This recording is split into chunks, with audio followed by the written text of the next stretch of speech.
ఇక్కడ మేము ఖరీఫ్ సీజన్లో పచ్చి రొట్ట కోసం అని చెప్పేసి మంచి దేశవాళీ పెసరను అలకడం జరిగింది. ఈ పెసరు కూడా ఇప్పటికీ 54 రోజులు అయింది ఇప్పటికి అలికి. అంతా మనకి కాత దశకు వచ్చేసింది. ఇప్పుడు ప్రస్తుతం కూడా మంచి కాత దశలో ఉంది, ఏపుగా పెరిగింది. ఇది మనకి తుకం ఈతకొచ్చే లోపల దీని ఒకసారి హార్వెస్టింగ్ చేసుకొని మనం పొలంలో దున్నేస్తే పర్ఫెక్ట్గా మనకు పచ్చి రొట్ట కింద వర్కౌట్ అవుతుంది. ఇది రైతులు పాటించాలి. దీంట్లో మంచి నత్రజని, భాస్వరాన్ని ఇచ్చే సిస్టమ్ ఉంటుంది. పర్ఫెక్ట్గా చూడండి, ఇక్కడ పెసర్ ఎంత బాగా వస్తుందో. ఒక 10 డేస్ లోపల, 10 రోజుల లోపల అంతా తెంపడానికి వస్తుంది. తయారైంది అంతా కూడా తెంపడానికి వస్తుంది. మనకు విత్తనాలు, పెట్టుబడి కూడా దీనివల్ల లాభదాయకంగా ఉంటుంది.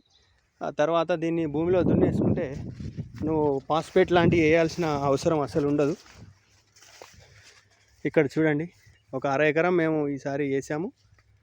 దీన్ని ఈ పెసరు ఈ భూమిలో మేము ఎలాంటి రసాయనిక ఎరువులు వాడకుండా వరి నాటేస్తాం ప్రతి సంవత్సరం. అలాగే ఈసారి కూడా ఈ రకంగా ప్లాన్ చేసుకున్నాం.